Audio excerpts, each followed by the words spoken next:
Hello, everybody. Hello, thanks for coming.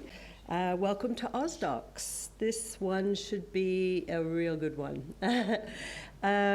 We are the Australian Documentary Forum. OzDox is an activity of the Australian Directors Guild in association with the Australia Film, Television and Radio School. So tonight is trailers. Trailers and pitch reels and work in progress and what works, what doesn't work, and also trying to work out, what's what? What is a trailer as opposed to something that's a work in progress, as opposed to a character reel that we should look to make to interest the funding bodies or the general audience, and the differences between the two. Trailers have a powerful impact on marketability of a film, and pitch reels have never been more important with funding bodies and broadcasters, requiring them as proof of concept. What are the funding bodies, financiers, commissioning editors, and sales agents looking for? What are the key elements of a good reel? A good trailer or pitch reel, and what are the important structural and technical aspects of a reel? So we're going to try to, in the short amount of time that we have, kind of hone in on what those qualities are. How should a pitch reel showcase your project? How are social media and social impact trailers important to documentary? So first, what we're going to do is we're going to welcome Danny Lachevre, okay, from FanForce, and we have Bernadine Lim from Screen Australia. We have Susie Jones from SBS and Simon Lebron from XYZ Films. Boy, mashed that up, didn't I? Okay, so why don't we start with you, Danny? Danny's a founder of film marketing agency The Solid State and cinema on-demand distribution platform FanForce.com. Danny's worked over the past 20 years across hundreds of film and TV campaigns for international clients, filmmakers, distributors, and sales agents. So Danny's going to take us through kind of a quick masterclass, yeah? All right, okay. So please welcome Danny, and we'll... Hi, everyone. Thanks for inviting me here today to have a quick chat about these things. I always love doing these talks about trailers because it always surprised me when I started doing them a while ago how much I loved them when I got into it. I was so excited, but how much people hate them out in the world.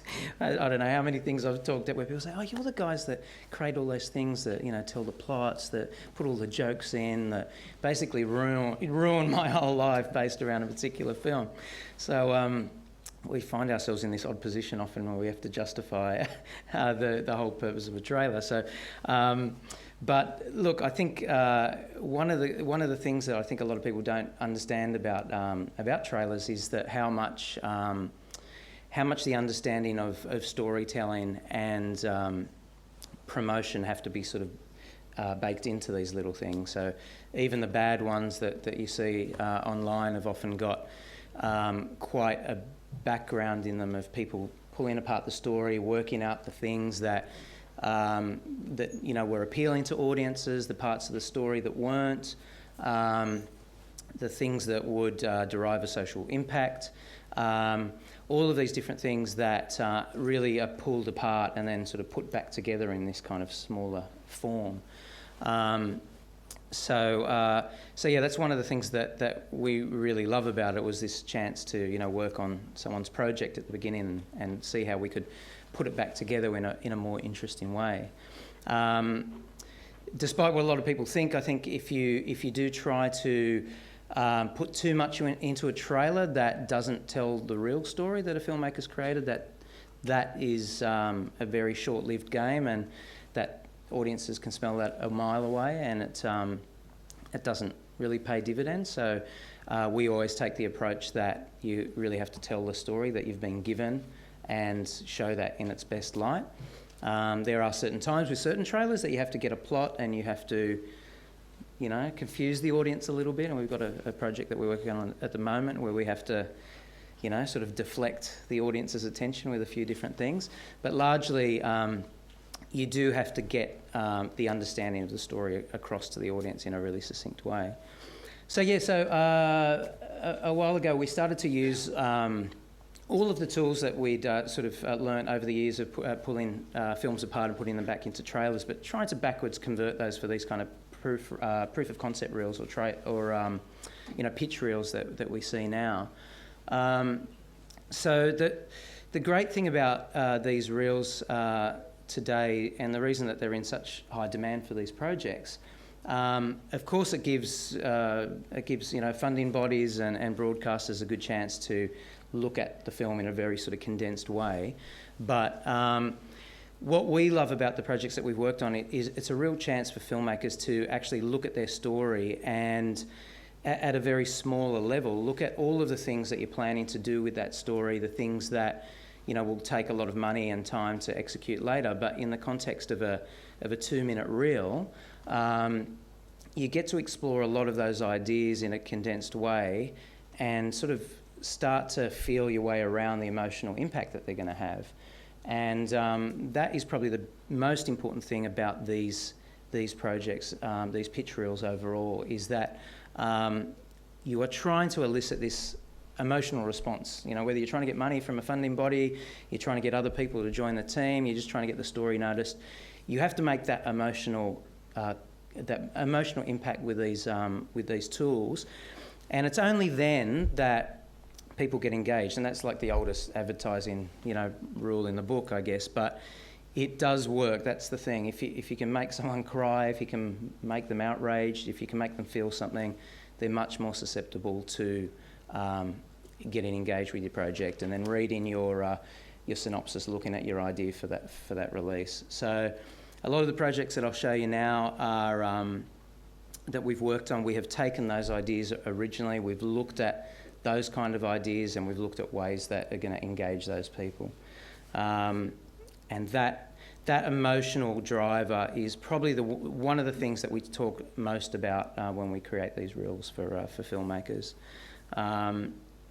So yeah, they're the things that do open that door for you to, you know, keep moving forward. So yeah, so look, I'll just show a few of these. And I'll talk about some of the key things that have worked on these particular projects. So I'll race through them as quickly as I can. I think we've got about half an hour for this. So one of the this first project that I'll show you, one of the most important factors about this particular project was that there was an absence of really firm goals and antagonistic forces in this particular project. So when we started to work on this film, we had a really great story. We had a great protagonist in there. We had a good world, but the goals and the stakes and the forces that are working against him were just not there. So the feedback that the filmmakers got was it just wasn't engaging. It wasn't theatrical. It just didn't have those kind of bells and whistles that we needed. So I'll show you a little bit of the original one, and then sort of how we went about sort of constructing that log line and baking it into the next stage. Okay, so that's probably enough to show you, but there's enough in there to kind of show you that, you know, we've got a really great protagonist there. He's got a really interesting story. He's shot some amazing footage. He's a great guy, but in terms of the conflict and the story and something that we're gonna watch for 90 minutes, it doesn't quite have that engagement. But if you listen to what he says and what he wants to do, it's all kind of in there. Like he's talking about his backstory. He's got his parents that are divers. He's in a wheelchair, so that's got issues. All of the basic elements of the story were actually kind of in there, but it just wasn't sort of harnessed in the right way. So, so what we start to do when we look at these look at these projects is we start to look at the log lines. And I know a lot of people roll their eyes, and that's Film School 101 about log lines, but we use log lines for all of the projects that we work on because it's the easiest, fastest way to get to the hub, the nub of the story. And these take so long to do, and even this one's not great. It's got so many words in it. But this was kind of where we got to after we'd seen it, boiling it down to what are all the forces in this story that are working against him? What were the goals that he wanted? And what were the potential areas of conflict? So all of this, that's kind of what we try to get into this log line here. So as all of the things in red are antagonistic forces, and the other ones are kind of goals and part of the aims of what he's chasing. So he's an expectant father. I think he briefly mentions that in there. So a guy in a wheelchair, he's got a mortgage.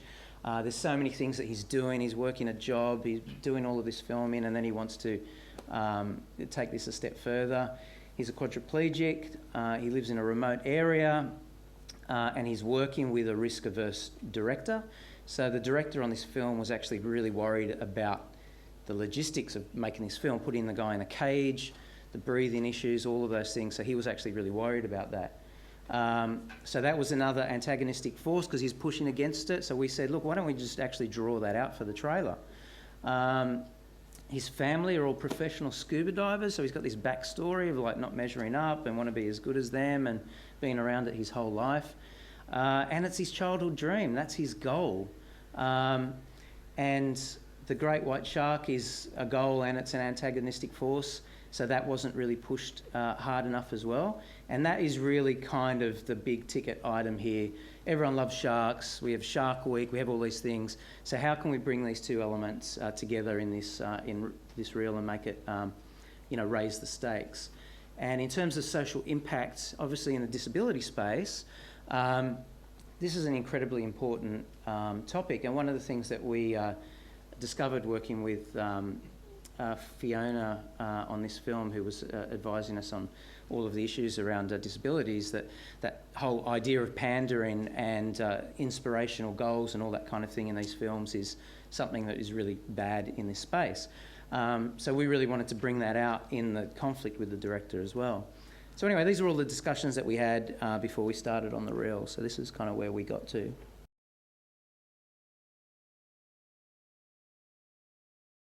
Yeah, so it's not perfect. There's cringy acting moments in there, but it was kind of enough to sort of build the idea that there's going to be sort of conflict behind the scenes as well as in front of the scenes. How can we draw that out? The director and his family were all quite good friends as well, so it was sort of having to sort of force that conflict to happen.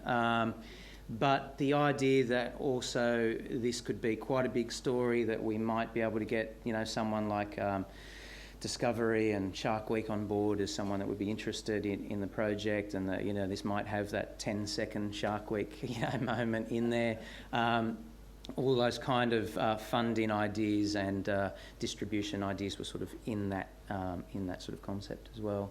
So I think that project needed to go from that level up to the next. So it wasn't that he hadn't done great things already and the footage wasn't good enough. It was more so that we just didn't. There was just an absence of conflict there. Like he'd already done something great, and the other reel just didn't look to the future enough. But it certainly was a great place to start. Now stakes.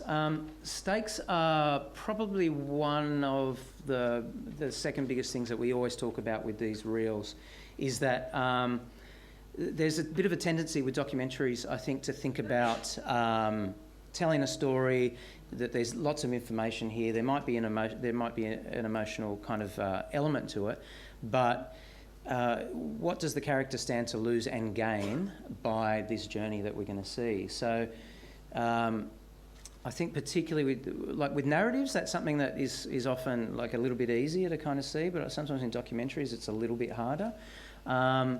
So that is, I think, particularly when you've got a character-led documentary, these are so important to get that across to the audience, that what the character is hoping to achieve. And when we're dealing with social impact, that's another additional level that often that social outcome has to be achieved as well. And if that's often one of the character's goals. So a lot of the projects that we work on, we often get in this funny loop where the impact of the film is actually part of the character's goal as well. So we've got a few reels that we've done where we've got footage shot of the screening of the film that hasn't happened yet, and people enjoying that. So it's quite a weird paradox. But Stakes is something that has had great benefit to other projects. Working on Jen Peetham's Sherpa, that was the stakes on that film are incredibly important. One of the reasons that she got that project funded so quickly was that there was a terrible accident that was forecast to happen if these poor Sherpas were continually pushed to go up this mountain in dangerous conditions. And she had to tell that story really quickly, and that opportunity might be taken away. So she got that project funded so quickly because of the drama that came across in the reel and the stakes that were shown. And fortunately, she got to be there when and was able to tell that story when that happened, and the world found out about those horrible conditions that those Sherpas work under. But I'll just show you a couple of more recent projects that we've worked on. This is a film that we're doing lots of screenings all around the world at the moment about medical cannabis. It's incredibly topical at the moment. We've actually got 3 different films that we're working on, all about medical cannabis. So there's a real push to make a change here. This is a character-led story, and we really had to push hard on the character's journey here and what he stood to gain and lose. So I'll just play this and show and talk a little bit about what they were after. I kind of regard myself as getting the lucky end of the stick, I suppose. It's a big day today, Marky. Yep, huge day. Friday, 22nd of June. Mike. Dr. Dandy. Hi. It was a really shit day. I was diagnosed with a brain tumour. The kind of brain tumour that will send me blind. The risk of hemorrhage in the future. That's when a friend told me to look into an alternative treatment I knew nothing about. Cannabis has been used for thousands of years. The endocannabinoid receptor sites on practically every cell in our body. Cannabinoids in cannabis, they're not found anywhere else. Halted the cancer against all expectation. 0 symptoms. I'd like to do it. I'd like to do it right. What you're saying is I can't get prescribed medicinal cannabis? Yeah. I started to get angry. So I hit the road. I need to learn more. Most doctors won't do that. Australia is a perfect example of a dysfunctional medical system. $47,600 a year. My oncologist, he said no. Most of the people that call me have been told they're going to die. Bowel cancer, Breast cancer. brain tumour. Pre-epilepsy. Stage 4 terminal. We could not get a doctor anywhere. Life and death decisions we're making here. The only choice I have is black market. You would be committing a criminal offence. I can't advise you to break the law, but, I know what I would do. Thank you, mother flower. I'm not dying. Hundreds of thousands of patients are turning to the black market. It's still illegal and we'll still be out there detecting drugs. This requires a stand, and it requires a stand now. I am not a criminal. I would do it all again. I was nervous of it at first. I was really scared of it. The goal is to find a way to better patient access. No parents should see their children suffer. It has to change. I'm speaking out. I want to help people get access to it. It's up to politicians to make that change. No, this is not about getting high. This is about getting well. Do you realise that now my hair's going to go curly? I think that's the least of our worries. Patient access has got to be fixed, like right now.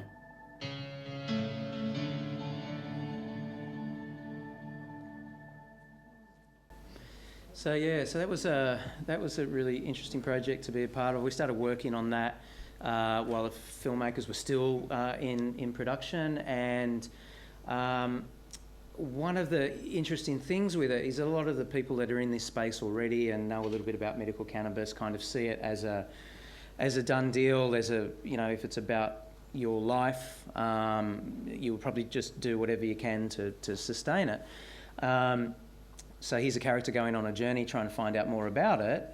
His life's at risk, but why doesn't he just take it? It's not really a big issue for most people. But we really had to underline the stakes in this, that this guy was very conservative. There were, to him, the idea of actually taking something illegal where he'd been the straightest guy through his whole life. He doesn't even drink. He doesn't drink. He's never smoked anything. He's never taken any illegal substances. The idea that he couldn't get something that was going to be really beneficial and potentially save his life, we really had to strongly underline in the film. Like, one of the things that is in the film is that the type of tumour that he's got is, well, they say it's not life-threatening. It will take his sight, which is terrible, and he'll get seizures from it, so it'll impact his life considerably. But in terms of the trailer, that's not really relevant. For us, he's got a brain tumour. If you've got a brain tumour the size of your fist growing in your head, that's a serious issue. I think that the smaller elements of that didn't matter. So in terms of stakes, that's one of the things that you probably don't need to detail in the trailer. He's just got a brain tumour. That's enough for the audience. But coming up against the system was something that we had to underline in that trailer all the way through, that everywhere he goes, he just can't get the information. He can't get the medication that he needs. Lots of other people are in the same boat. There's people that their lives have been saved through taking this oil, so why can't he get it? So this fight against the system is something that we had to underline in that trailer all the way through. So those stakes, without the stakes in that film, I just don't think that you'd care about it. Like, his decision at the end of that film, I won't tell you what it is, but it's quite unbelievable, really. So just keep a good eye on the stakes in your stories. This is another reel for a project that we're working on, and the stakes in this are more, they're not concocted, but they are sort of built into an experiment format, a little bit in the same way that the Sugar film was. So I'll just play this so you can see.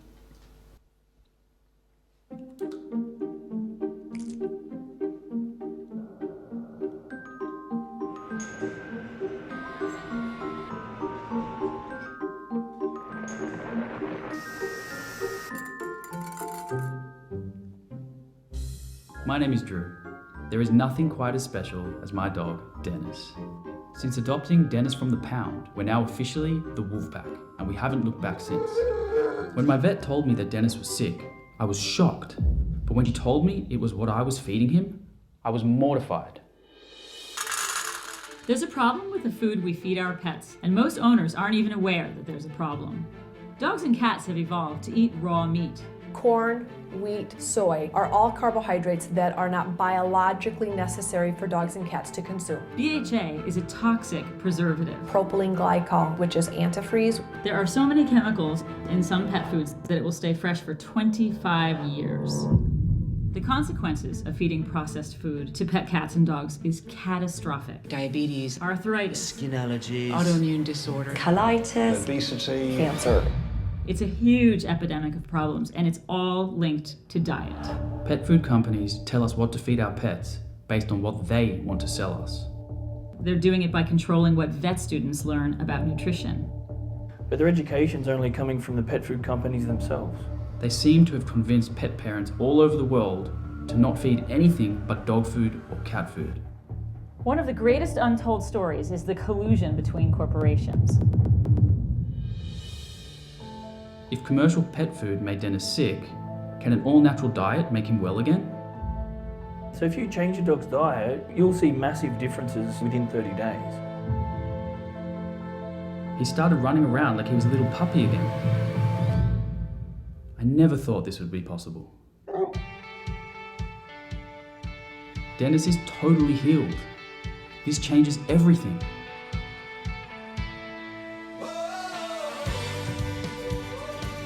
Got to get this message out there. As soon as you start digging, the industry has significant issues. Pet food companies are not interested in creating a really nutritious food.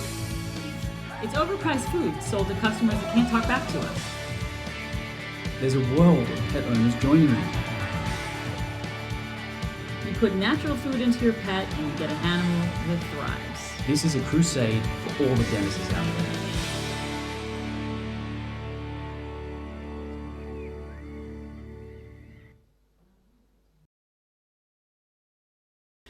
So that was a really interesting project that's still in the works. Screen Australia were really great in supporting the initial development reel for that. So that reel is completely public facing, and what the first reel enabled us to do, which was just from found footage, we didn't have a protagonist even at that stage, so we'd used a short film that had a journey about a woman and a dog. Enough of other ads and other material that was out there, and we were enabled us to create the basic structure of that trailer. So from that point on, and that's the power of these pitch reels, it enables you to start that conversation with partners, and we showed that to Damon Gamo, who was keen to get on board, and Tim White, that we've worked with on Embrace, came on board as well, all based on that initial trailer. So it got the ball running, the ball rolling. It enabled us to sort of start looking at that story in a bigger way. But then when it came to public facing, because we had a good structure there and we looked at the story, we looked at the stakes, we looked at all of those goals, we had a really great bed to go out and shoot some footage that we could cover all of those shots up. We bought some stock.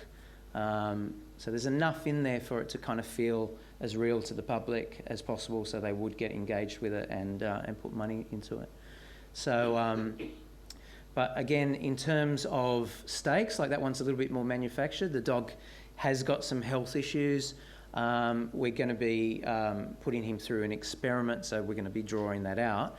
But the stakes for this, and that's what the Sugar film did so well, just enables you to have a structure that sort of feeds you along a journey with lots of information along the way. But you definitely have to care about the dog. You have to care about the guy. He's not the ugliest dude you've ever seen. I think Joanne, the director, was pretty excited when he agreed to go on board. And his dog is so cute. He's got this video that's online where the dog talks to him and they have these conversations. So he's got like this huge following already, and people just love that dog. So the idea of anything going wrong with that dog is already at the heart of 20 million people that saw that original video. So check it out if you've got some time. So it's 7:10. Have we got? Is it? Another 5? Okay, cool. All right, I'll just try to race through these. So yeah, social movements are one of the things that are really important in these reels too. To get something that's communicated in the content that is not only going to engage your audience, but points to sort of a larger issue that broadcasters and distributors and sales agents can all point towards, that different groups can engage with the film. It's particularly important for us when we work on these as a distributor, because largely the success of the films that we work on, and for a lot of documentary films, is through the agencies and the partnerships that we've got on board. A lot of the good pitch films that we've worked on over the years have all got those connections, whether they're Indigenous agencies, whether they're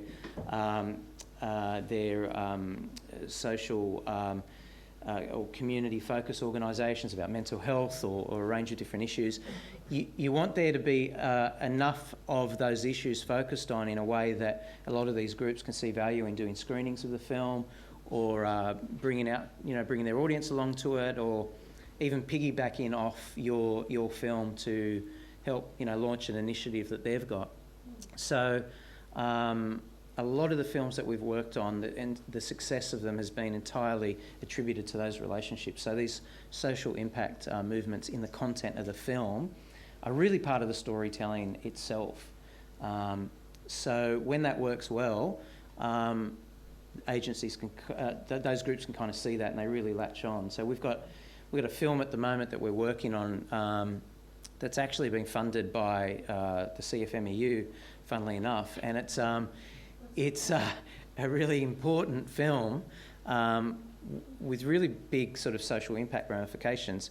It's not something that they're in the space for, so it's going to be a really interesting campaign, but it's giving them the opportunity to engage with the public in a totally different way. So it's a really interesting conversation that we're having at the moment of how groups like that can be kind of mobilised. People with really large memberships can kind of see the value of doing screenings for films like this. So anyway, here's a couple of trailers that have got some of those issues. The Ripple Effect is a film that we've done so many screenings for around the world about suicide prevention.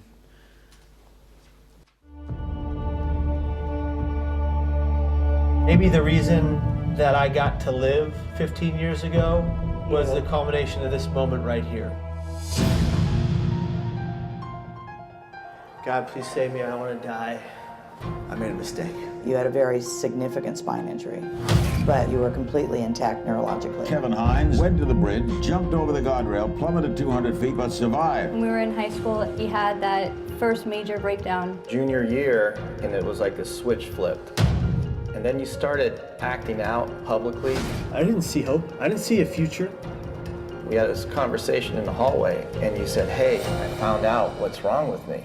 I'm bipolar. I really have been fighting for the last 18 years with this disease. Mania, depression, psychosis, hallucinations, all that's still there. I just know how to cope with it, and I know how to beat it.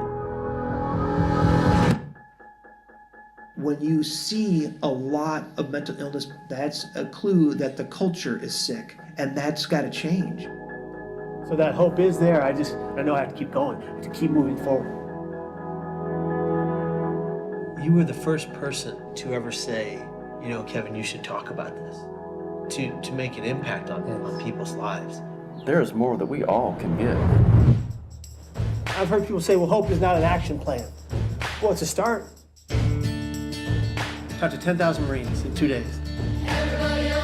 If you see someone in pain, please say something. It is about all of us coming together, utilizing the power of our voices.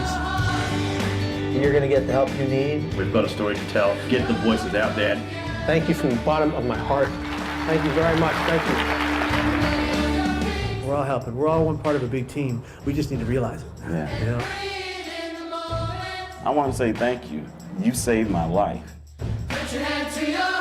He is 1 in a million. You've been my inspiration. Today there are days I don't see a light at the end of the tunnel. I just know it's there.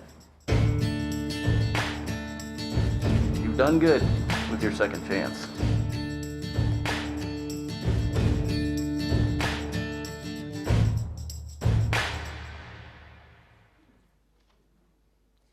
So yeah, this Kevin's just such an amazing, larger-than-life character, and what they did really well with that film was he wanted to tell, obviously, his story, which was really important. There are a lot of issues with that as well, because suicide prevention, actually detailing too much of a suicide, an attempted suicide, has got lots of issues as well. But his charisma and his magnetism and the way he's drawn all of these other people to him and his story has just been incredible. So all of those people that you've seen throughout the film, most of them are actually heading up their own kind of agencies. There's probably about, I think, 5 of them are actually all Australian-based. So we had a lot of screenings here because of those collaborations. And so many of those organisations did multiple screenings of the film all around the country, overseas as well. So it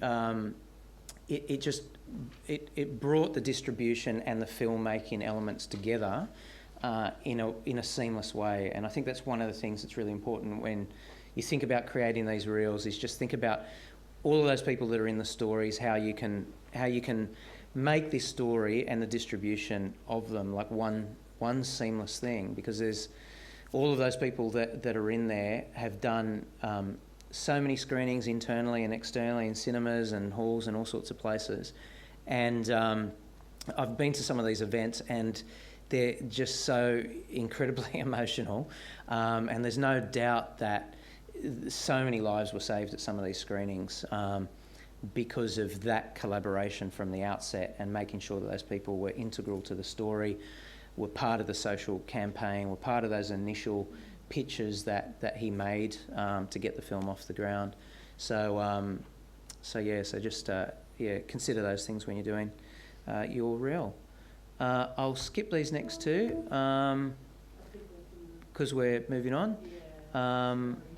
So that's it. So anything? Got any other questions? Yell out at the end. Thanks. Cheers. So I'm going to introduce Bernadine Lynn now. Bernadine was appointed the head of documentary at Screen Australia in 2018 and was executive producer at SBS's Dateline. Bernadine is both content creative and executive with more than 20 years experience. Her films have attracted many awards, including 2 gold medals at New York Film Festival and many television awards. Thank you for joining us, Bernadine. No problem. I think we were going to mostly talk about Screen Australia and what Screen Australia is looking for, and pretty much what catches your eye in terms of story and within either a trailer or a work in progress, maybe having a chat about those. I actually feel like I can't emphasize enough how many notes everyone should have taken from Danny's talk, because I thought that was excellent, and you hit so many points of what we are looking at and for at Screen Australia, and I'm sure the networks as well. I often hear trailers are a real pain to do. Why do we have to do them? Why is it? Why are they necessary? And or described as a necessary evil. I don't know if everyone agrees in the room, but I get that a lot. And I think that the most important thing that I'd like to convey is that, think about your sizzle or your promo or your trailer is like it's a love letter to the project that you're trying to get up. So you should put as much effort into it as you can. And I think that that's really important, because I think it is your key opportunity to convey to anyone, including both audience or funders or networks, that you've got a good idea, that you are the right person to do this idea, and why and how you're going to treat that idea, and what is special in your treatment of and that vision of that particular idea. And I think that sometimes doing the brain gymnastics on the scissor reel can actually lend and actually help your film greatly, actually, when you're going and doing the film itself. One of the things actually is not so well known about my career is I actually was a creative producer in London in B Sky B for a few years, and I made promos from trailers and I directed them and I made them from scratch, and so I thought it actually might be useful just to talk through like the process of what a promo producer does to help you guys just get into some practical things if that's of use. Right, so the first thing that the CD asks you to do, and sometimes you have a film, it's like it's made, sometimes it's not made, sometimes it's in the process of being made, sometimes you're making a film and it's at the end. And what they used to force us to do, I'm saying this in a bad way, but it's actually a really great exercise, is that when you think about a film and you have a chat to someone, I'm going to do a sizzle like this. But you should actually explore all ideas. So you need to pitch to yourself or pitch to your producer or your EP a minimum of 5 ideas of what you want in your trailer. Don't just do one idea and this is what my film is and this is what the trailer should be. It's very important to explore the possibility of ideas and communicating themes, characters, and treatments that are not immediately apparent. So I think that's one of the first things that we have to do. The other things that we used to have to pitch it to each other in a room, and you'd be pitching against other people. So the other thing to think about your film is sometimes when you are super passionate about it, you forget that other people may be pitching a very similar idea. So when you're thinking about your promo, think about how am I going to pitch this so that it stands out from someone else who might be pitching the same idea. And I think that's a really can be a huge key to success of doing something very strong. And the other thing is music and audio and sound design really elevate a promo to the next level. You've probably noticed that in what you just watched today. And it's something that's often not forgotten, but sometimes you sort of forget it. But it's not as important, but that is one of the key. Those are the key elements that really elevate your promo. And less is more, and it's about wooing and to not try and put every single idea into. I think when you get given 1 minute duration, you think I've got to put more in because I've got to sell this idea because it's multi-layered, and often it is a single idea or a single theme or a single character. And to think about where your promo is going. So what do you want to communicate most about it? So those are the things that we were drummed into us as promo producers. And to keep talking about what you want to do all the time. If it's not making sense and it's not getting traction, that means you've got to change your promo. You're going to change the angle and you've got to change what you're doing. So yeah, I hope those tools might be useful. I've really gone off track here and I'm really rambling. So so I'm going to. I've got one promo. I've selected something. It was a bit hard because I didn't want to choose something that sort of everyone took away. Oh, this is like the favourite promo of Screen Australia. And so I decided to go neutral and pick a promo that won a bunch of awards in the UK. And you can sort of see, I was around in the UK when this was made, and it'd be, I think you get one very single idea from it, and yet it conveys a lot of information at the same time. And also, multi-million-dollar budget, let's let that go. And there's always ways about thinking out of the box. So it's not demonstrative of what you can do on a small budget, but I think it's that you can do a lot of things for a promo and to sell your project, even when you don't have a lot of money. And I think that's really important to know as well.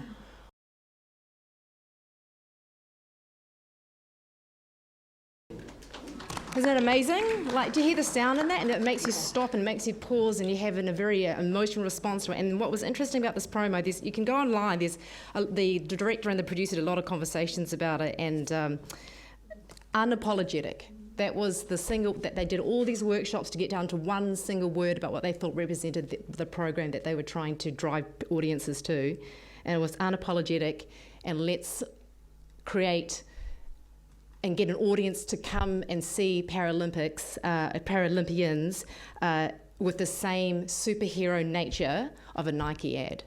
And it's really simple, but it's so powerful, and you already know that you're going to get breadth of characters, you know that you're going to get backstory, or you know you're going to get all those elements without someone spelling it out for you.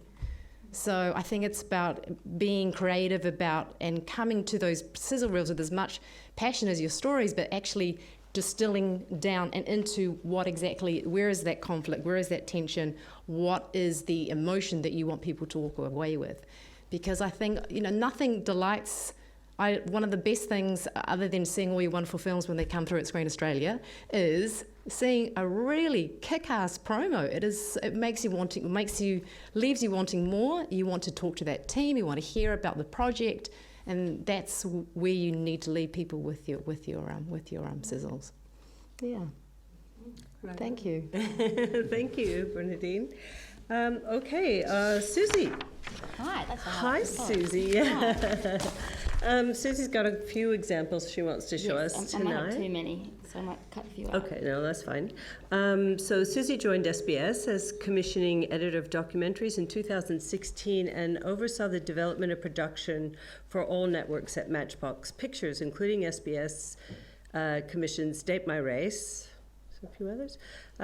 Susie's commissioned a range of documentaries, including Who Do You Think You Are Series 9, The Gun, Secrets of Our Cities, Fair Game, Untold Australia, and The Obesity Myth, among others.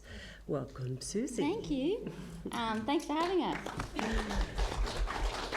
So I think I should say that when you are pitching to SBS, it's not compulsory to send in a trailer with your pitches unless we state it as part of an initiative, and we have something called Untold Australia where we specifically say you must submit a trailer or character reel because it's an observational documentary, and it's almost impossible to make a sort of a value judgment on an observational documentary without seeing some footage.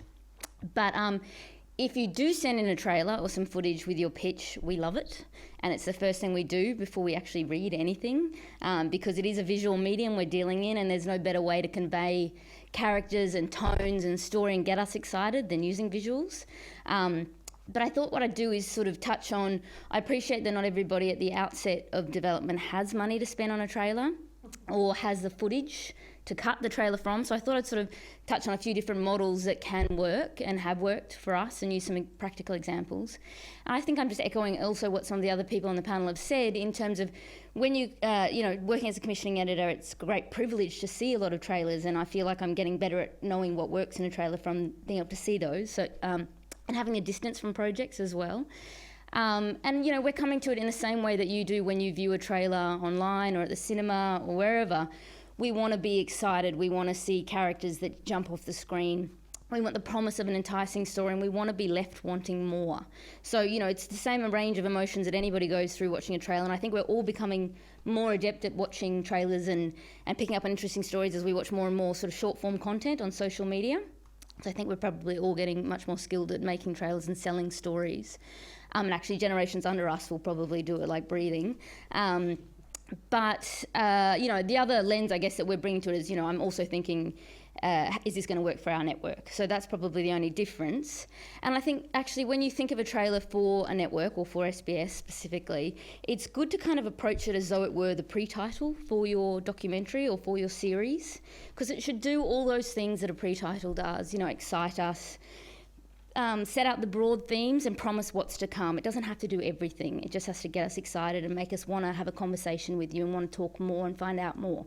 In fact, actually, trying to do everything can kind of leave a trailer quite flat, or a sizzle reel quite flat. If you try and convey everything that you're going to do, we can have conversations about everything that you're going to do. Just get us excited with the visuals. And I, when I was an external producer pitching to other networks, what we would do is watch on-air promos and also try and make our trailer for a pitch to get a commission feel like it was a finished promo that might sit on Channel 7 if we were pitching to Channel 7.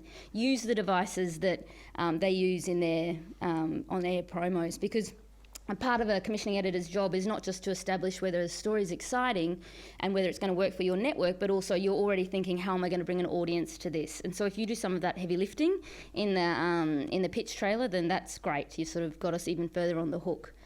And we often get pitches or trailers that we can see are really good stories and feel interesting, but they feel like they belong to another network. They feel commercial. It could be a story that could work for us, but because the trailer's cut in a particular tone or style, it says, my brain goes, so that feels like Channel 9, or that feels like the Discovery Channel. And sometimes it can do a project a disservice. So I don't think it is a sort of one trailer fits all. I think you really do have to think about who you're pitching to and make sure it feels tonally like it could sit on their network, or if it's for a festival or for cinema release. I think about that as you're creating your trailer. So I thought I'd show one trailer that did catch our eye. This happened before I joined SBS, and so I wrote to the producer and asked for some details. She pitched it to Joseph Maxwell, who's now the head of Docos. And the EP is in the audience, Margie, so if I get any of this incorrect, you can correct me. So I want to play a trailer for Ghost Hunter and then just explain how this caught our attention. So you may have seen Ghost Hunter. It's a feature film. It's great. It's out at the moment. Oh, it has been out, sorry. It has had a cinema release and festival release, and it's coming to SBS soon.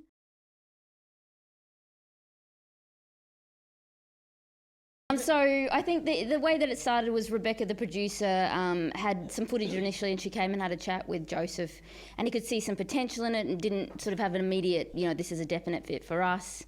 And then I think she went to Mad Men and Screen Australia and got some support, and I think she went to Solid State and had that, Rebecca and Ben, the director, and Margie, who's in the audience, and they had this trailer cut to generate more interest, and it worked. We came on board as an enhanced acquisition, not a full commission, because it was further down the process, but it's compelling, it's intriguing, it's got a visual style and an oomph to it, and I think it's kind of, for want of a better term, it's sexy, which is cinematic, and that sometimes gets missed in doco sizzles. I think there's no reason you can't, if it's not for commercial purposes, use commercial music and a track that is going to evoke an emotion, and put some style into it. If that's what suits the project, of course, if that's what the project is trying to emulate. I think, you do need your sizzles or your trailers to be indicative of what the project is, and it sounds really obvious, but sometimes we get observational documentary sizzle reels or pitch reels, and there's no observational scene in them. So it'll be talking heads and overlay. And it's like, well, but we can't see from that if it's going to make a compelling observational documentary. So I guess that's one end of the scale where people can afford to, or have sought out a path to cut something, and I think you can't underestimate the value of a promo producer or a team who know how to cut things for selling. I think it's a very different skill to a long-form editor. Some people can do both, and that's brilliant, but I think it's a great idea to outsource to somebody who knows how to cut an ad or a promo. I often think the same thing for pre-titles for shows. And then, of course, they don't all have to be super-duper slick. I think, and certainly we wouldn't be bamboozled by style over substance, because, a trailer can look great, but we're still curious as to what the story is. And sometimes, actually, you don't need bells and whistles. If you've got a piece of compelling footage, it can do the trick just as well. And I've got 2 clips. I don't know if I've got time. Should I just do one? Or I'm speaking very quickly, so... Which one do you want? Just 2? Okay. I'll play you... Just cut them shorter. Yeah, well, I'll just play the first 2 minutes of... So we have a season called Untold Australia that we ask for playful observational documentaries that take you into hidden worlds. And we get a lot of pictures. We have to watch probably, about 60 reels. And so really, we want to see something pretty quickly on in that reel that's going to grab our attention. Again, sounds like a really obvious thing, but don't bury the lead. Use your best piece of footage, your best grab, something first. In the same way, when we watch social media, if something doesn't play out in the first 10 seconds, 15 seconds, you move on to something else. We don't do that. We watch them all, of course. But you want to grab your attention. So I'll play a little bit of one. We'd watched about, 30 trailers at this point. And this one grabbed our attention. We might just play the first 2 minutes. It's very different. It's totally different to what you just saw. This is, if this could be I don't know what it's called, Lebanese Beauty Queens. Beauty Queens.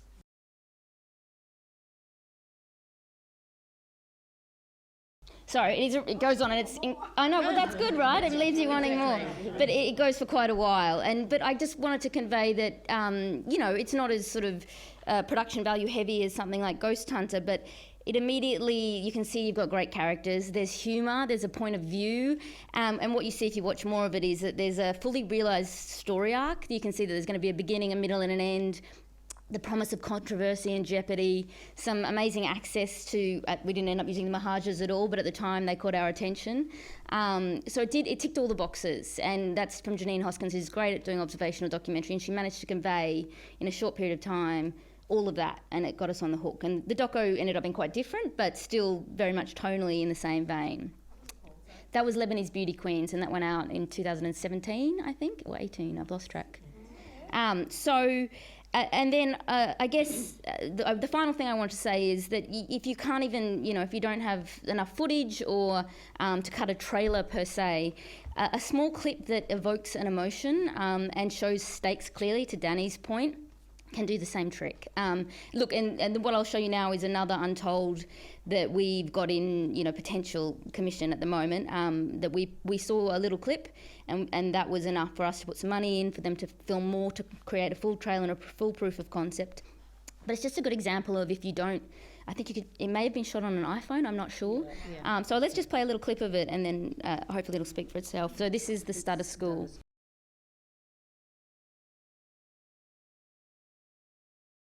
So very simple, but you can see it makes you feel something. It makes you feel empathy. You can see immediately how high the stakes are for these people. They're really empathetic people, and it's kind of humorous as well in a kind way. It was enough for us to jump into some development. So if you can't afford to shoot a fancy trailer and you can't afford, that's fine. Just give us something that makes us feel something. Awesome. Thank you, Susie. Thank you.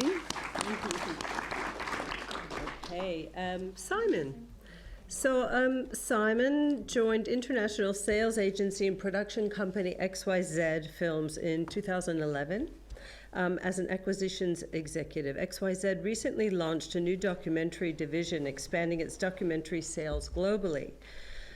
Simon also handles acquisitions at XYZ's joint venture with Oz New Zealand outfit GFC Films, which has produced a string of acclaimed feature docs, including Beyond the Edge, McLaren, Wayne, and Capital in the 21st Century. Simon, what have you got for us tonight? Okay, great. So I'm also going to echo a lot of what's been said, but I guess that's because it's important, and a lot of us looking for the same thing. So XYZ is an international sales agency production company. We're based in Los Angeles and Canada and Hong Kong and Seoul, and then I'm in Melbourne and running the Australian-New Zealand operations. So we do production and sales, all sorts of films, but recently launched a documentary division at the start of the year. So we've been selling documentaries in the US for about 10 years, just primarily to Netflix type companies as well as distributors, but just in the North American territory. But now we've kind of got the capacity to do international sales and production and, sometimes helping finance documentaries that kind of have, internationally minded documentaries that can play theatrically. Feature docs are having a really kind of golden moment at the moment, and we're very excited by it. A lot of sales agencies are really excited by it. And it's just, there's a lot of really interesting stuff out there. I was looking at the MIF program today, Melbourne Film Festival program today, and the doc stream, there's like 3 or 4 separate documentary strands, which is really exciting. It's all really solid things happening there. So we're mostly looking at feature stuff, so that's kind of what I'm going to focus on, and also focus on pitch stuff. So I have to go to my notes. So we had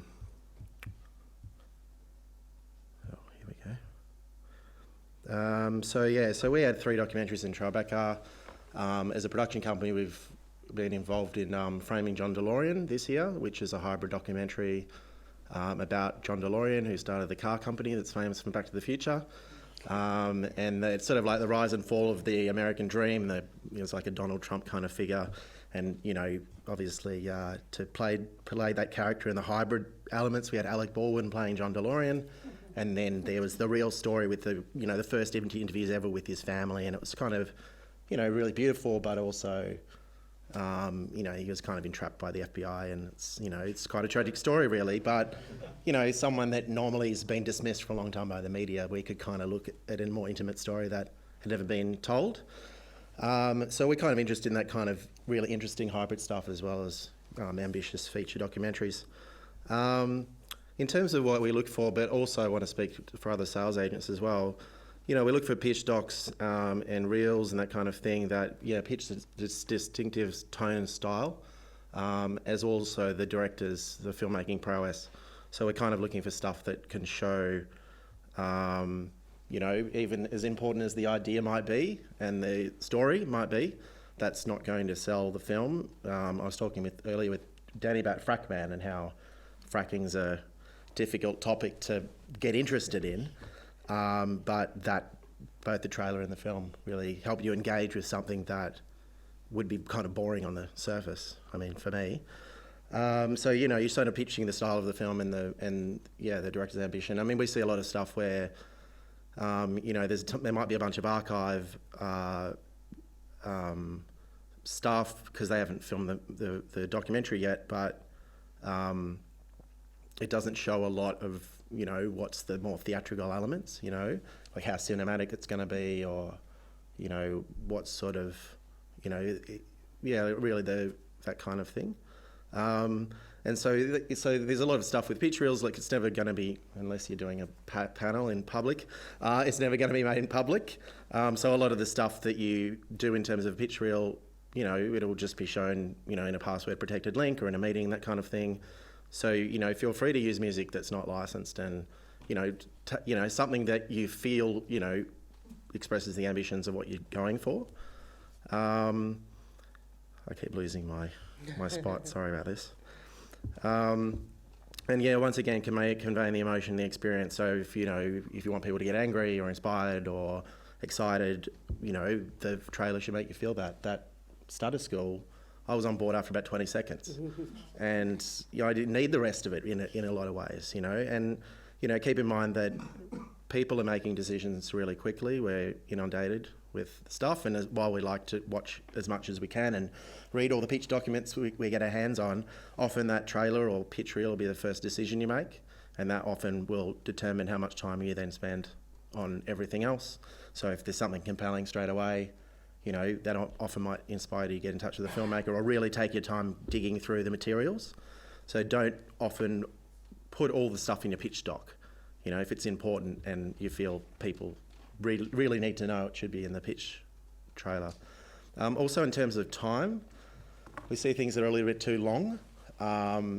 I'd say, I mean, I don't know what everyone else thinks, but I wouldn't do anything over 4 minutes for a pitch. This is for for what we're looking for feature-wise. This is pitch as opposed to trailer, yeah? Yeah, so in general, I'm just generally talking about pitch reels or sizzles or whatever you want to call them, which is, pre-production stuff or stuff that is, your film's in production, you want to get some post-production funding, or you're trying to get a sales agent on board, but you're still in post, that kind of thing. But predominantly stuff that you're pitching, to get a sales agent, distributor on board before you go in for Screen Australia and all that sort of stuff. But we, often at a market or a festival or meeting environment, you don't have a lot of time. Say at 37 South, I do about 55 meetings in 3 days, and they're 20 minutes long, and then I try to squeeze in other ones where I can. And so you've got about 20 minutes to, and my attention will be there for that 20 minutes, but often I'm thinking I'll go to the next thing. So something that's short and sweet that I can watch, and then we can discuss it. Then we've got 15 minutes to kind of discuss is really good. If I'm spending like 8 or 9, 10 minutes watching something, often it's not that effective, I think. So something that is short and sweet and, conveys the, what we're looking for is really cool. So we've got a joint venture with GFC Films. They're a New Zealand-based production company who are now in Australia and Sydney, and they've kind of done a lot of big feature films and theatrical documentaries. They've got an output deal with Universal. So they did Be on the Edge, which is one of New Zealand's biggest documentaries ever, about the ascent of Everest with Edmund Hillary, and there was reenactment footage combined with documentary archive stuff. And then they've done, McLaren, about Bruce McLaren, the Formula One driver, and they followed that up with Wayne, about Wayne Gardner. And they've also done a bunch of other racing documentaries. They've kind of got a whole brand they've built there. And then Matthew's, the producer's latest documentary is Capital in the 21st Century, based on the French economist book, which just premiered at Sydney. And, so we've got a joint venture with Matthew, and I work for that joint venture looking for stuff for Matthew as an acquisitions executive and for XYZ to sell. And so Matthew's quite ambitious as a producer, and he does look at these kind of big theatrical documentaries. And I want to show the pitch trailer for Wayne. So Wayne came out last year in cinemas and was pitched the year before. And it's super ambitious. I know it's a lot of hyperbole in the trailer. About the big journey and the nation looking for a hero and all that kind of stuff, but it was successful and got made and told a great story and it's had a great life. It's had to kind of show, they hadn't made the film yet, so there's a ton of archive in it. They ended up kind of going out and hunting for a lot of archive, so a lot of that's kind of communicated. It wasn't just about Wayne's story, it was about him and his wife, so there's less of it in the pitch than is in the film, but it had to convey that as well. And it had to sort of sell the era that it was capturing, which is the 80s. So it was, put a bit of America's Cup in and Bob Hawke, and Australia sort of trying to fit, the bicentenary and Australia kind of figuring out its identity. So all of that was the macro story, and then the micro story is Wayne's personal journey in his life and that sort of stuff. So the pitch reel kind of successfully pitches both stories, and Solid State cut the trailer for Wayne, and we won't show that, but I watched them yesterday back to back just because I was kind of interested to see the tone, and they, you can tell it's the same film. I don't know if Danny uses a reference or just looked at the film, but it's really, it's the same kind of film. It uses a lot of the same archive stuff, and it kind of does tell that sweeping Australian, quintessentially Australian story of that, the 80s is kind of, we've moved on from that, but that larrikin identity, I guess, is there. So if we could roll that and check it out.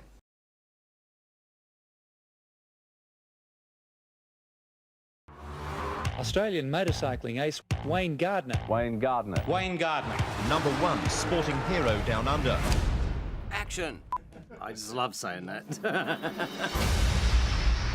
I'm the boy from the Gold. He still works in a mining city. The start of my career, it was going halves in a $5 motorcycle. Geez, it was great fun. What a rocket this young boy is. I was saying to Donna, one day I'm going to be like that, racing Grand Prix. It was remarkable how he actually moved through the ranks. People are like, who is this guy? Where has he come from? From Wollongong, I keep telling them. Don't push me. Second wasn't good enough. The Australian signalling he wants to be number one.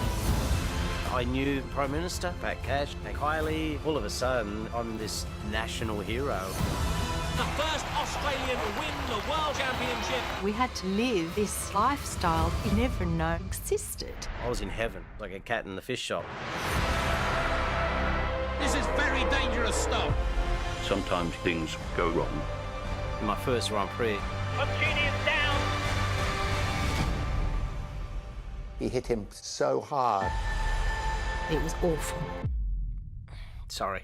I remember saying to him, it's because of you the Australian Grand Prix is on. I've been working hard for that for such a long time. It's been this emotional roller coaster for years. People saying, Wayne, it's unachievable. Gardner's down. You'll never do it. He was going to do it, whatever it took. I just wanted to chase these dreams in life.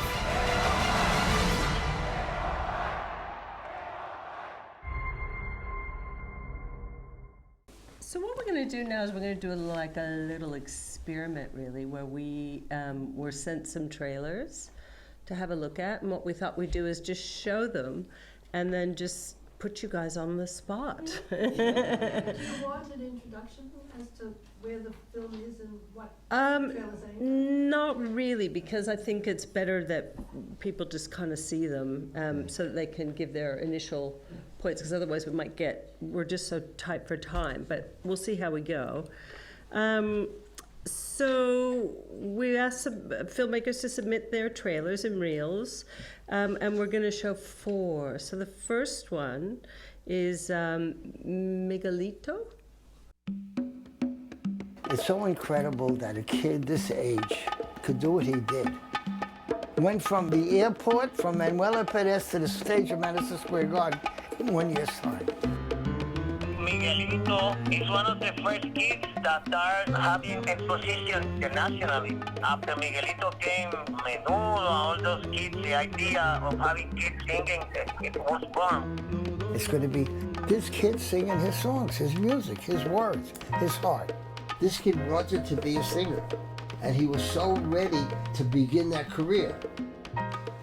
And somehow, he disappeared from the scene. He left our band. We didn't fire him. He left the band and we didn't know anything about him. Ese niño dicen que murió como a los 2 años o 3 años después de haber grabado ese álbum. Lo único que registraron fue cuando pues, lo atropelló el carro, que pues, me parecía chévere, un niño cantando salsa. Volvió casi un mito, una leyenda Miguelito, pero bueno, queda para nosotros los discos, que es lo más valioso, y sigue cantando bien eternamente por los vinilos.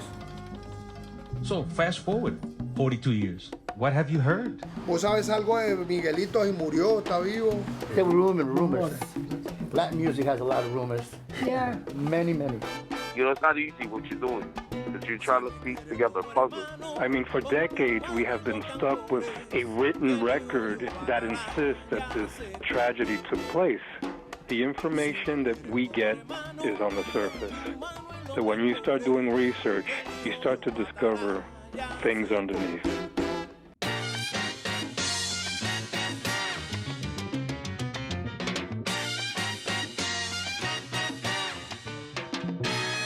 Miguelito canta a borinquen. ¿This is salsa or this is salsa? Real salsa, yeah. Para ruido. Canta bien, lo canta también. He had a couple of hits, I remember this guy. And he's looking for him. The kid was from a nobody was somebody. So when you find out for sure, I know you're going to find out. Sentir esta ansiedad y pensar que te burlas de mí.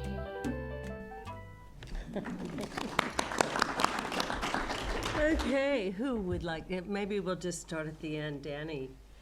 Yeah, look, I've seen a little bit of that project from Sam over the years, and I think it's it's a great project. It's compelling. It's obviously got a lot of similarities to Searching for Sugar Man. So in terms of the trailer, I think we've got a lot of the story there. In terms of the construction, that would probably be the only criticism I'd make, is that it doesn't really turn at any point. There's obviously a mystery there. He's this mysterious kind of figure, so it would have been good at one point to sort of stop it, turn, give us some mystery music, go a little bit darker, because the music all the way through is fantastic. It is. It's very on tone, and just coming back to that joyous music at the end would have been a really great kind of return to it. But because it's all the way through, I think it just sort of takes away a little bit of that mystery. So I want to know how he just disappeared. Why did he die? Some people saying we don't know. We've searched. Something a little bit more of the mystery, and then back in for the third act would have been might help it. But looks like a great project though. Anyone else, Bernadine? No, there's others. I mean, I kind of agree. Like, there's the I'm not sure if it's a detective story or not. It kind of commits to it and teases it, and then it stays away from it. So is it a celebration of him, or is it a detective story? Or is it both? Which is fine. Because I think it either needs to commit to that or not. Or, give us a sense of more about, that element. Because there is that big shadow of Searching for Sugar Man, and with the audience, it's had such a large footprint that the audience will make that assumption and might try to guess. And you can either forestall that or avoid it, I guess. But he's also a kid as well. Like, that's the other thing. Like, if we heard from him a little bit earlier, like, started with the end. Like with his great voice at the end is just so. That would have been great, to hear him earlier. And be mindful of subtitling. Like, build in silence is very powerful. Pause is very powerful in promos and sizzles. And I think also within and with their subtitles, it can be a great. It can actually be more powerful sometimes than hearing a grab in English if you use it in the right way. But if you're doing it back to back, you've got to remember your audience is like, you're thinking about what this film is, what the tone is, what's going on, the mystery, and you're reading something at the same time. So if you're asking the viewer to have use multiple senses, just be mindful of that with the pacing. So I think. Okay, anyone else? I think everything, similar thoughts. I thought it was a really enjoyable trailer though, but similar thoughts. My brain immediately went to Searching for Sugar Man. But yes, I guess dialing up the entry wouldn't be a bad thing. Okay, good. All right, well, shall we go to the next one? Yeah, okay, so this one is called Women of Steel, and the filmmakers are here, I believe, yes?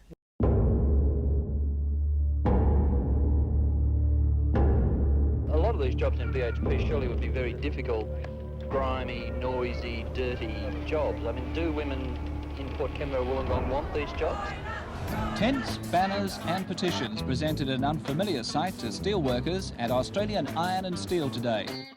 The group is planning to file the first class action suit Australia has ever seen against the Steelworks company. Is it crazy? You're not going to beat BHP. Were you one of those women in the tents? Well, one I nearly threw off the bridge because he was being very cheeky. When I look at the paper, job for women.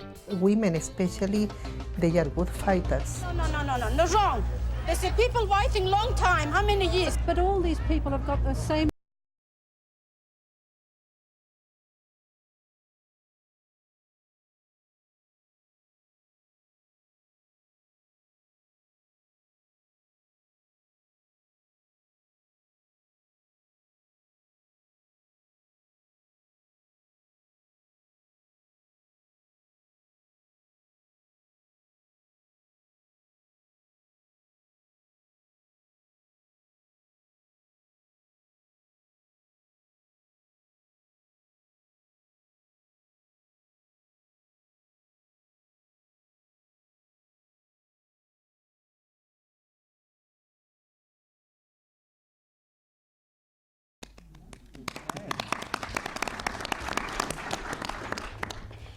Should we start from this end this time?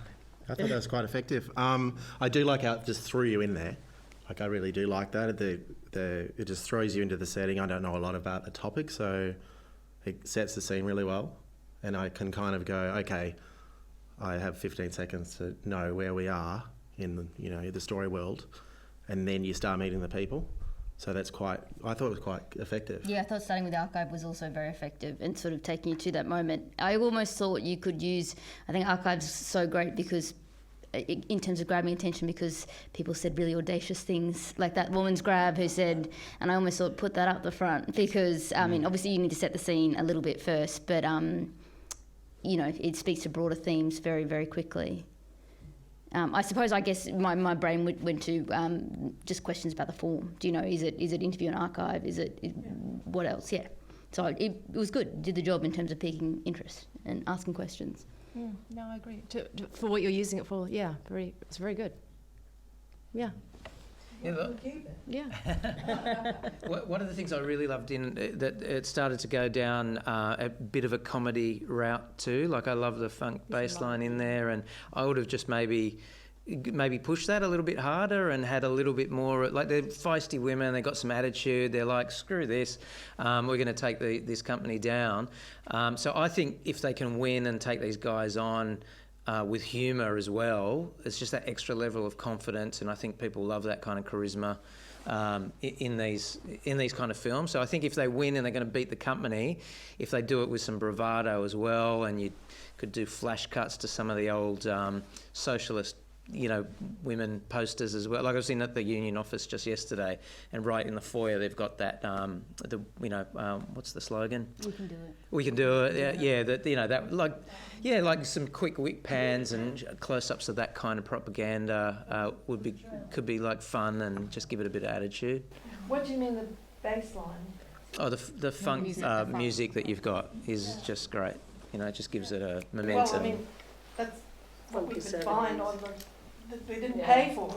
Yeah, well, it's a good choice. Because you need it to go public, yeah. If it's free and it works, it's even better. And well, that's what's going to be on our DAF website. You can put money in. But you know, say if it's a pitch trailer that's for Vimeo and you send to investors or send to other people, then you can use. I mean, that would be my argument. You mean we could use them? You can use any music you like. Yeah, exactly. We didn't know. You know, like that's what we expect. Like we get, I mean, you know, if DAF says no. Yeah, but I'm just saying for that kind of thing. But because we get a lot of action films, or you know, everything's scored with the credits, isn't it? From if it's set in the jungle, you've got Run Through the Jungle going on. You know, and nobody's got the rights to that. But they're often saying a lot of the stuff we see in terms of music. You know, you get the sense, well, you know, ideally that's what we want, but if we don't get that, we're going to try for something else. Yeah. Did you understand from that they did win? Yes. Yeah, well, it looks like an underdog story, and so you would expect that it's a positive story. Industrial law cases in Australia, and people don't know about it. Well, that could be a good title that you have in it as well. You know, one of the Australia's biggest, you know, industrial. That you don't know about. That you don't know about. You know, something like that's surprising. Yeah, I didn't know about it. But the other thing too, I'd just keep in mind is that it is a story about a big mining company. Overall, I don't think people care that much about mining companies per se as a subject, but they certainly care about these characters in it.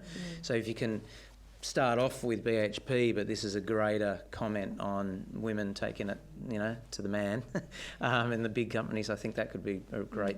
You obviously have access to the woman. That's something that you could add to the promo just to flesh it out. To your point, and is something in their everyday lives which speaks to the maverick nature of them. I think to add that would instantly tell to either funders or potential audience that there's lots of heart and humour in this, and that might be a way of doing that's it. That's an interesting point.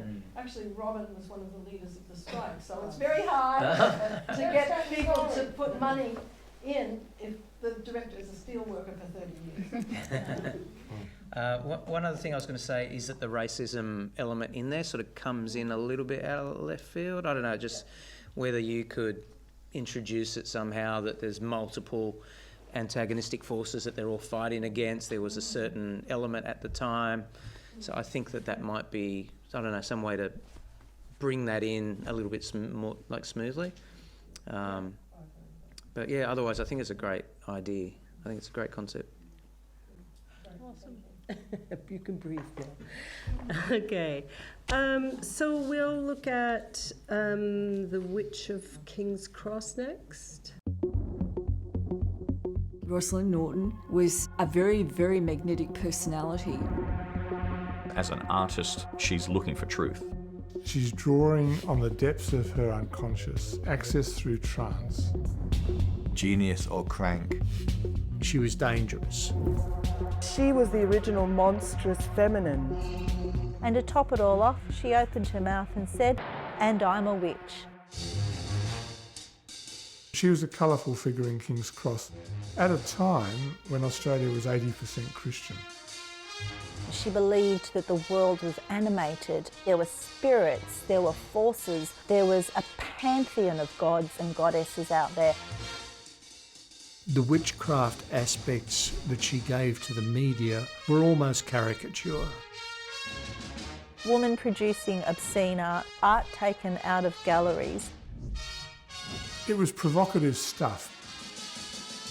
It's hard to know whether she was a witch or that was the thing that she, as an artist, created. It sells newspapers. Wow, the Witch of the Cross. Rowie lived expressing herself sexually however she wanted.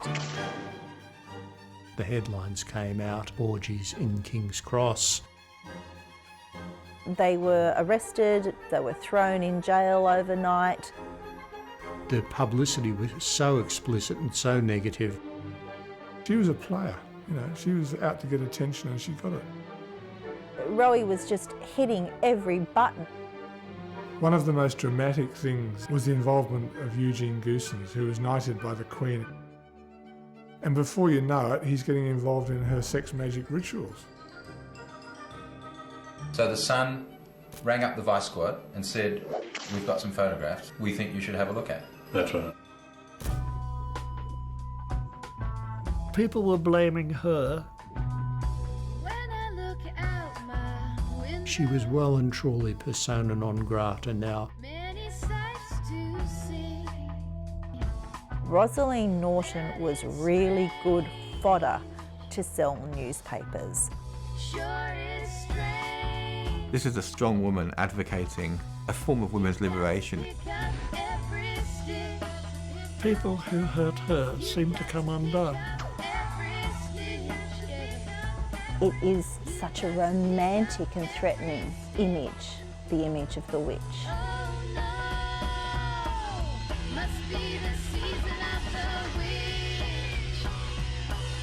The most persecuted and prosecuted female artist in Australian history.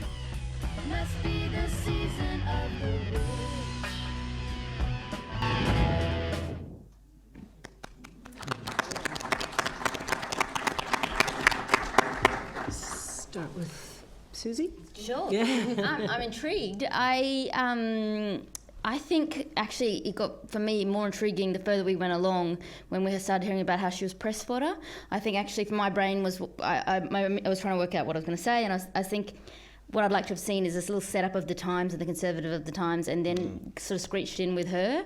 And actually, it might be just a personal taste thing, and I want to see more of actually her rather than the dramatic recreations. Like, I want to see the photos of her. I mean, I'm intrigued and I want to know more, so it's done the job.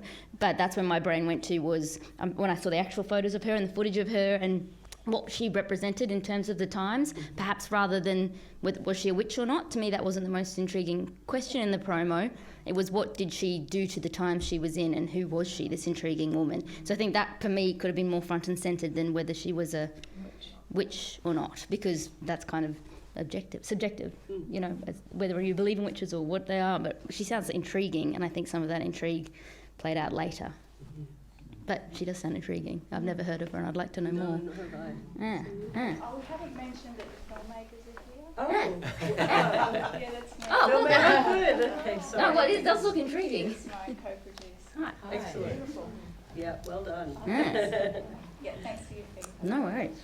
I think the intrigue could be built a bit more. The pacing is quite metronome throughout from beginning to end, and I think you could actually do what Susie's talking about with actually a bit of also a picture pace change. So you had the first shot of her in an older time, and then the amazing black and white high contrast, very arty, stylized. She's sexual. There's so many things in the images you don't get a chance to even look at it, you know. So I think that you could get your visuals to do what the people are saying, their sync better married together, so that they're actually working more in synergy together, and then I think can create, to Susie's point, the intrigue at that at the top end. Yeah, I'd agree with a few of those things. I think that you need a good little coda. You have got a coda on there, but I think the coda is way too long. It must be like about 20 seconds. I'd bring it right down to like 10 seconds. There's this provocateur which that you don't know anything about, or something that's a universal statement that gets you hooked in, and then we're into it. There's great, awesome music in there, but it is a little bit one note. I don't know, this kind of a tempo similarity all the way through, and it never turns. So I'd kind of try to find like a new version of Season of the Witch. It's an awesome song. Try to find some, I don't know, sort of slightly updated remix with some big drums and some heavy hits, and use that to take it out.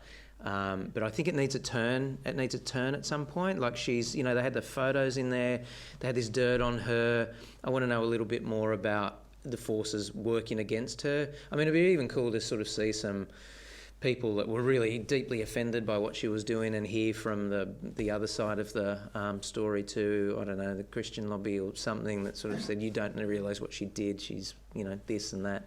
I don't know, but just a little bit, like, we've definitely got that she's a crazy provocateur and her art was really influential, but yeah, maybe just that turning element I think is probably what it needs most. But it looks awesome, yeah.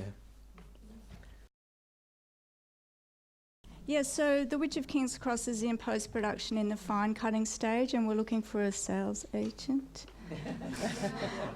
So what would be the best way to get in contact with XYZ? I'll give you my card. Anyway, I've got a lot of cards here. I went to a panel in Adelaide and didn't bring any cards, and I got a lot of grief for it. So I try to make myself really available. Yeah. I remember when, you know, there's... And are you interested in looking at films at fine cut stage to consider? Yeah, yeah. So most sales agents are, you know, generally look at films all along the whole life, right up and like pretty much before the premiere. Like we're like getting involved to strategise the festival release. Yeah, that's what we're looking for. So you can be on board at that really key stage and then leverage the festival coverage to sell a film, and preferably at a point where we can have input on the cut. You know, which is important. Well, we're at that point. Okay, I'll get your card, thanks. Does anyone know how to get a hold of a promo producer? No. Okay, so a good tip is, so the Academy Awards of the promo world is called Promax, and if you Google that, they list all the awards that have been won in Australia. So Promax has an annual, like an awards once a year, and they list all the names of the producers who have done them, and they list the promo, and everything's on the internet. So you find a promo or a theme or story that fits in something with what you're looking to do, or not even, if you not even have to be that, it can be more open-minded. Just go in and just watch a whole lot of promos, find someone that you think you like what they did, and their name will be on that PDF. I guess what I'll do is just thank everybody, Danny, Bernadine, and Susie, and Simon. I also want to thank the fabulous Gemma Quilty, who's up there hiding, who's put together everybody tonight and all of the clips, and it is all volunteer, and it takes so much work. So she's done a phenomenal job, well done. And Alan Butterfield, who is our projectionist. Also Pat Fisk and Rod Freeman, who are on camera. And obviously the FTRS for their continuing support. And thank you to Paige for moderating. Thank you. Yay. Thank you, guys. Shall we all go have a beer?